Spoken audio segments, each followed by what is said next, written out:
आपको नहीं लगता नॉर्मल व्हाइट बोर्ड पे पढ़ाने से ज़्यादा डिजिटल बोर्ड पे पढ़ाना इंगेजिंग, इफेक्टिव, अट्रैक्टिव और ज़्यादा इजी होता है? जहाँ हम नॉर्मल व्हाइट बोर्ड पे कोई डायग्राम बनाते हैं, कोई शेप क्रिएट करते हैं, तो हमें वो क्रिएट करने में टाइम लग जाता है। वहीं डिजिटल बोर्ड पर आपको ready to use base, shape सब यहाँ पे आपको मिल जाता है इस तरीके से। तो इससे डिजिटल बोर्ड के फीचर्स के टूल्स को यूज़ करके उस पर एनोटेट करके आप आसानी से समझा सकते हैं। तो इस तरीके की टीचिंग से क्या होगा, ऑडियो विजुअल कंटेंट का जो एक एक्सपीरियंस है वो तो अच्छा मिलेगा ही, स्टूडेंट्स का जो एक इंटरेस्ट होगा सीखने में वो भी बढ़ जाएगा, और जो साथ के साथ टीचर्स, एजुकेटर्स हैं जो पढ़ा रहे हैं, उनका जो कंटेंट है वो और भी ज़्यादा इफेक्टिव और अट्रैक्टिव बन जाए। तो इस तरीके से आप इस डिजिटल बोर्ड पे अपनी कोई पावर पॉइंट प्रेजेंटेशन या कोई PDF या कोई खुद की क्रिएट कोई इमेज होगी, उसको भी आप इस डिजिटल बोर्ड पर लेकर आ सकते हैं और आसानी से उस पर एनोटेट करके और भी अच्छी तरीके से समझा सकते हैं डिजिटल बोर्ड के फीचर्स को यूज़ करके। तो इससे क्या होगा, जिन बच्चों को पढ़ने में बोर लगता है ना, उनको भी पढ़ने में मज़ा आएगा, एक इंटरेस्ट उनके अंदर जागेगा। तो अभी जो आप मेरे पीछे पैनल देख रहे हैं, ये है 75 इंच एंड्रॉयड 12 ऑपरेटिंग सिस्टम के साथ, ठीक है। तो इस पैनल के साथ मैं आपको बताऊंगी किस तरीके से अपनी टीचिंग को इंटरेस्टिंग बना सकते हैं। तो कुछ भी राइट करने के लिए हमें ज़रूरत होती है व्हाइट बोर्ड की। तो इस डिजिटल बोर्ड पे आपको मिलता है व्हाइट बोर्ड। जैसे ही आप इसे ओपन करेंगे, यहाँ आपको डिजिटल बोर्ड से रिलेटेड जितने भी टूल्स हैं वो आपको यहाँ पे विजिबल हो जाएंगे। तो अब मैं यहाँ पे कुछ राइट करती हूँ।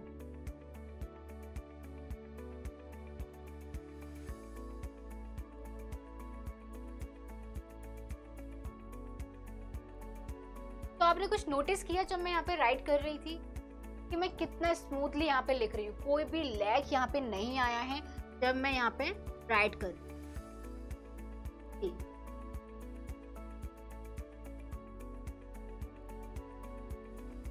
देखा आपने? तो जो आप ये स्टाइलस देख रहे हैं ना, ये दोनों तरफ से वर्क करता है, बैक से भी फ्रंट से भी। तो ये तो हो गया आपका बैक साइड और ये हो गया आपका फ्रंट साइड। तो इस तरीके से अगर आपको इस कंटेंट को इरेज करना है तो यहाँ पे आपको इरेजर का ऑप्शन मिलता है। आप चाहें तो इसको इस तरीके से डिलीट कर सकते हैं या फिर पूरा एक साथ आप क्लियर ऑल कर सकते हैं। इसके अलावा इसमें बहुत सारे ऐसे इंटरेस्टिंग टूल हैं जो आपकी टीचिंग को बहुत ज़्यादा इंटरेस्टिंग बना सकते हैं। जिस तरीके से, जैसे कि आपको बताया था, यहाँ पे आपको शेप्स क्रिएट की हुई मिल जाती हैं। इस तरीके से आप इन शेप का यूज़ कर सकते हैं। उसके अलावा यहाँ आप पेज ऐड कर सकते हैं, नया जो भी आपको पेज यहाँ पे ऐड करना है।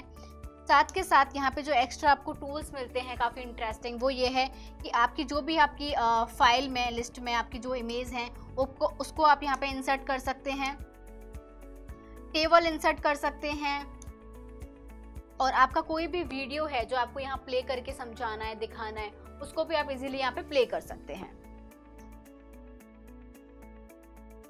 और सबसे अच्छा जो ऑप्शन आपको यहाँ पे मिलता है इस डिजिटल बोर्ड में, ये कि आप इजीली आप बिना कोई अदर टैब ओपन करे यहाँ से आप गूगल एक्सेस कर सकते हैं। तो जो भी आपको स्टूडेंट को समझाना है, आपने यहाँ पे एक टॉपिक लिख दिया, अब उस टॉपिक को आपको डिटेल में समझाना है अच्छे ऑडियो विजुअल कंटेंट के साथ, तो आप इजीली यहाँ पे गूगल एक्सेस का यूज़ कर सकते हैं। ओके, उसके अलावा भी यहाँ पे बहुत सारे ऐसे इंटरेस्टिंग टूल्स हैं, माइंड मैपिंग है या फिर रूलर्स, आपका स्केल और ये सब यहाँ पे भी आपको अच्छे टूल्स आपको मिल जाते हैं।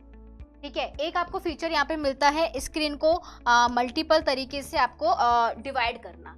तो आप यहाँ पे एक ऑप्शन देख रहे हैं, आप अपनी डिजिटल बोर्ड की जो स्क्रीन है उसको चाहे आप 2, चाहे 3 या फिर 4 भागों में भी बांट सकते हैं। तो जिस तरीके से मैंने अभी 2 भागों में इस स्क्रीन को डिवाइड कर लिया। ठीक है, तो अभी आप देख पा रहे हैं 2 पार्ट्स में डिवाइड हो गई है। अगर मैं यहाँ पे कुछ भी राइट करती हूँ तो ये इससे आगे नहीं जाएगा क्योंकि ये 2 पार्ट में डिवाइड हो चुकी हैं। मैं यहाँ पे अलग से फिर तरीके से लिख पाऊंगी। मैं चाहूँ तो यहाँ से कलर चेंज कर सकती हूँ, फिर इस साइड का इस तरीके से लिख सकती हूँ।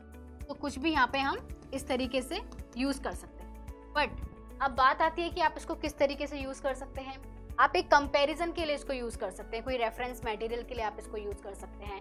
जैसे कि यहाँ पे आपने अपना कोई कंटेंट राइट कर दिया, एक साइड आपने कोई अपना इमेज ले ली, या फिर आपने कोई वीडियो ले ली, या फिर आपने गूगल एक्सेस करके कोई समझाना हुआ, तो वो चीज़ हो। मतलब आपने एक साइड अपना टॉपिक ले लिया, एक साइड आपको उसको डिटेल में कोई ऑडियो विजुअल कंटेंट के साथ शो करना है, तो उस कंडीशन में भी आप इसको यूज़ कर सकते हैं। या फिर आप जब टीचिंग कर रहे हैं तो उस समय आप एक साइड क्वेश्चन राइट करके दूसरी साइड आंसर से कंटिन्यू करते हैं।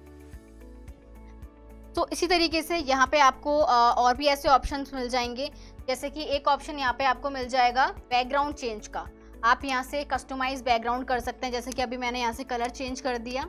इसके अलावा यहाँ पे आप खुद से भी कस्टमाइज कर सकते हैं जो कलर आपको यहाँ पे चाहिए। तो ये कुछ चीज़ें होती हैं जो हमें डिजिटल बोर्ड में देखनी होती है। सबसे ज़्यादा ये कहीं लैग तो नहीं कर रहा है, हम स्मूथली लिख पा रहे हैं नहीं लिख पा रहे हैं। तो आपने देखा पूरा वीडियो में मैं कितनी ईजीली कितना स्मूथली इस पर वर्क कर। तो यही चीज़ें होती हैं जो हम डिजिटल बोर्ड में देखते हैं। तो आप एजुकेटर्स को, टीचर्स को ये देखना है कि किस तरीके से आप इस डिजिटल बोर्ड का यूज़ करके इसे टीचिंग में यूज़ कर सकते हैं और कितना इसे अट्रैक्टिव बना सकते हैं। तो बने रहिए हमारे चैनल के साथ, हमें सब्सक्राइब करके। मिलती हूँ अगली वीडियो में, तब तक के लिए बाय बाय, धन्यवाद।